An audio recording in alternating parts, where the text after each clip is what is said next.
राधे राधे। जय श्री कृष्णा। आज के समाज को ये बात अवगत कराने की बहुत ज्यादा आवश्यकता नहीं है कि हमारे हिंदू सनातन संस्कृति को पूर्व काल में नष्ट भ्रष्ट करने की कितनी बड़ी साजिश और कितना बड़ा दुस्साहस किया गया और कितने अनेकों बार अलग अलग प्रकार से अलग अलग दुष्टों के द्वारा कुठाराघात किया गया हमारी संस्कृति पर। और अभी उस कुठाराघात के घाव से हमारा हिंदू धर्म पूर्ण रूप से उभर नहीं पाया है। हालांकि भगवान की कृपा से हमारा हिंदू धर्म आज भी जीवंत जरूर है, लेकिन वो जो चोट है, वो जो दर्द है, उस दर्द से अभी पूर्ण रूप से उबर नहीं पाया। हालांकि भारत में कुछ ऐसे दल हैं, कुछ ऐसे साधु संत मनीषी जन हैं जो इस सभ्यता संस्कृति को बचाने का प्रयास करते रहे, और अभी भी कुछ ऐसे साधु महात्मा हैं जो इसको बचाने का प्रयास, और कुछ ऐसे दल हैं जो इस सभ्यता संस्कृति को पुनः स्थापित और बचाने का प्रयास कर रहे हैं। लेकिन उसी भारत देश में भारत का ही अन्न खा करके, भारत का ही भोजन ग्रहण करके, भारत में ही जन्म लेकर के भारत की ही संस्कृति को नष्ट करने वाले कुछ राक्षस, दैत्य, आतंकवादी, दुष्ट लोग भी हैं, पापी लोग भी हैं, जो फिर से चाहते हैं कि वो ये संस्कृति डूब जाए, ये संस्कृति खत्म हो जाए। हालांकि उनका ये प्रयास सफल कभी भी नहीं होगा, लेकिन वो लोग चाहते हैं, उनकी ऐसी मंशा है। अब यहाँ पर एक बात ये समझ में आती है कि जो हिंदू धर्म के विरोधी हैं, जो हिंदू धर्म के है ही नहीं, वो लोग अगर हिंदू धर्म का एक प्रकार से विरोध करें या उसको दबाने की, खत्म करने की चेष्टा करें, तो एक प्रकार से स्पष्ट समझ में ही आता है कि ये तो राक्षस है, ये तो खत्म करना ही चाहते हैं। लेकिन जो लोग हिंदू धर्म के ही हैं, हिंदू धर्म में ही पैदा हुए, हिंदू धर्म से ही उनका जीविकोपार्जन चल रहा है, हिंदू धर्म के ही क्रियाकलापों से वो जी रहे हैं, खा रहे हैं, लेकिन फिर भी वो हिंदू धर्म को भ्रष्ट करने से बिल्कुल नहीं चूक रहे हैं। ऐसे भी कुछ लोग हैं। अब मैं आप लोगों को बताना चाहूंगा, कुछ लोग ऐसा कह सकते हैं कि मैं इन चीजों का विरोधी हूं। मैं विरोधी नहीं हूं, ये लोग गलत कर रहे हैं इसलिए मुझे ये बोलना पड़ रहा है। बात यह है कि हमारी हिंदू सभ्यता, संस्कृति, परंपरा, संस्कारों को पिक्चरों के माध्यम से, कुछ धारावाहिकों के माध्यम से जितना बर्बाद किया जा सकता था उन लोगों ने किया। लेकिन हमारे जो हिंदू धर्म की आध्यात्मिक चरित्र हैं, आध्यात्मिक कथाएं हैं, उन कथाओं को भी कुछ लोग अश्लीलता बना करके परोस रहे हैं। मतलब आप समझिए, जो पिक्चरों में अश्लीलता है, जो धारावाहिकों में अश्लीलता है, जो सोशल मीडिया पे, अन्य जगहों पे अश्लीलता फैली हुई है, संस्कृति को, संस्कारों को नष्ट करने की, कल्चर को नष्ट करने की, सभ्यता परंपरा को नष्ट करने की, वो तो है ही। लेकिन अध्यात्म का सहारा लेकर के भी अश्लीलता ही फैलाया जा रहा है। आप देखिए, जो वर्तमान समय में आध्यात्मिक कथाएं प्रसारित हो रही, चाहे भगवान शिव जी का चरित्र हो, माता लक्ष्मी का चरित्र हो, माता दुर्गा का चरित्र हो, माता पार्वती का चरित्र हो, माता काली का चरित्र हो, जो आध्यात्मिक चर्चाएं हैं, उसमें जो देवियों का स्वरूप बन रहा है, क्या वो एक्चुअल वैदिक स्वरूप है? आप देखिए, जो माता पार्वती बन रही है, उनके केस खुले हुए हैं राक्षसियों जैसे, और ना तो सिंदूर है, ना तो बिंदी है, ना तो जो देवी स्वरूप होता है माताओं का, कोई वैसा लक्षण नहीं है उनके शरीर पर। जो लक्ष्मी बन रही है, कैसा मुकुट होना चाहिए, कैसा आभा मंडल होना, इससे कोई मतलब नहीं। पल्लू लटका जा रहा है कई किलोमीटर तक। तो और जो उनका स्वरूप बताया गया है, माता का कैसा स्वरूप होना चाहिए, कैसा उनका वस्त्र परिधान आदि होना चाहिए, कैसा उनका पोशाक आदि होना चाहिए, कैसा पहनावा होना चाहिए, इन सब से दूर दूर तक उन लोगों का कोई मतलब नहीं है।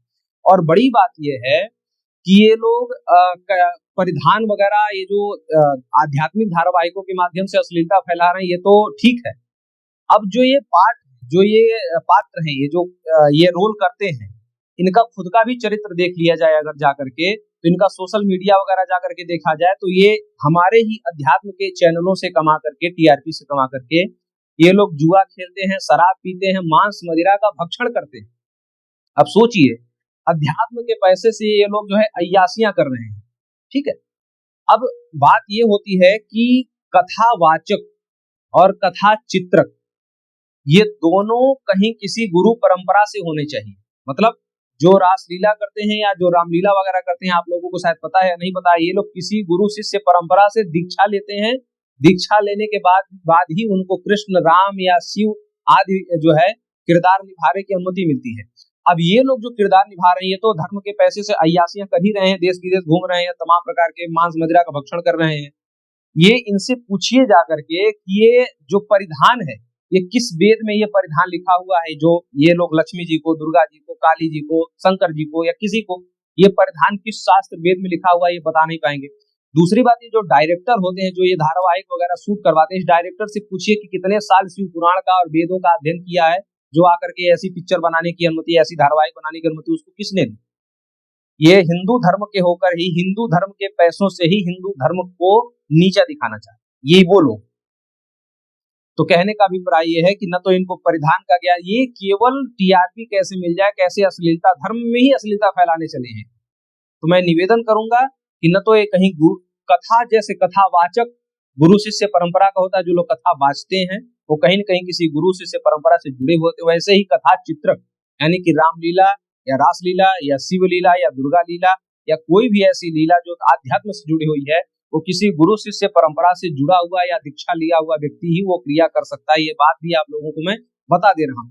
और ये लोग न तो कभी जो है शिव जी का जो रोल कर रहा है वो कभी ना तो जो है शिव जी का मंत्र जपता है, दुर्गा जी का जो रोल कर रहा है वो उसके अंदर तो न तो इनके अंदर स्वाभाविक कोई कल्चर है, न इनके अंदर कोई संस्कृति है, ये केवल पैसा कमाने के लिए है और ये सारा पैसा आपका अय्यासी में चला जाता है। इसलिए ऐसे धारावाहिक बिल्कुल भी ना देखें।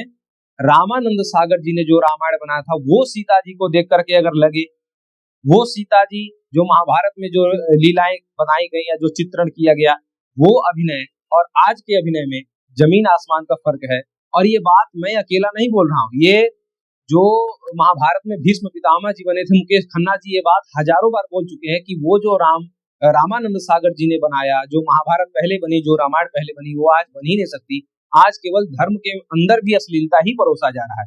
बॉलीवुड वाले अश्लीलता परोस रहे हैं या अन्य पिक्चर वाले, अन्य कंपनी वाले अश्लीलता परोस रहे हैं, वो चल रहा था, वो लोग देख रहे थे। लेकिन धर्म में भी देवियों का ये स्वरूप जिंदगी में नहीं हो सकता कि बाल खुले, न सिंदूर, न बिंदी, न कुछ तो 50 मीटर का पल्लू लटका जा रहा है। तो ये सब जो है ये केवल पैसा कमाने के लिए है और इससे कोई अध्यात्म, कोई भक्ति नहीं जागृत होगी, बल्कि मन और दूषित हो जाएगा। तो आप लोग ये बिल्कुल भी ना देखें। सबसे अच्छा ये है कि गीता प्रेस गोरखपुर का एक बहुत बढ़िया जो है प्रेस है, धार्मिक प्रेस है।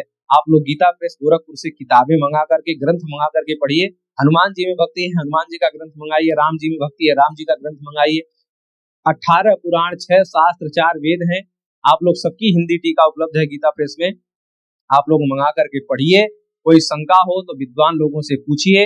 भारत में अनेकों संस्कृत के विश्वविद्यालय, महाविद्यालय हैं, आप वहां पर जाकर के शंका का समाधान कर सकते हैं।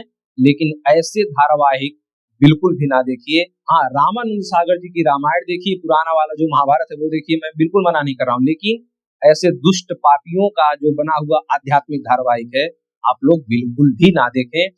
और मैं फिर बता दूं, कथावाचक और कथा चित्रक यानी कि जो लोग कथा करके दिखाते हैं, ये दोनों गुरु शिष्य परंपरा के होने चाहिए। वृंदावन में जितनी भी रास मंडलियां हैं या अयोध्या में जितने भी राम मंडली है, सब गुरु शिष्य परंपरा से दीक्षित होते हैं, तब वो ठाकुर जी या राम जी या कृष्ण जी बनने का उनको अधिकार मिलता है।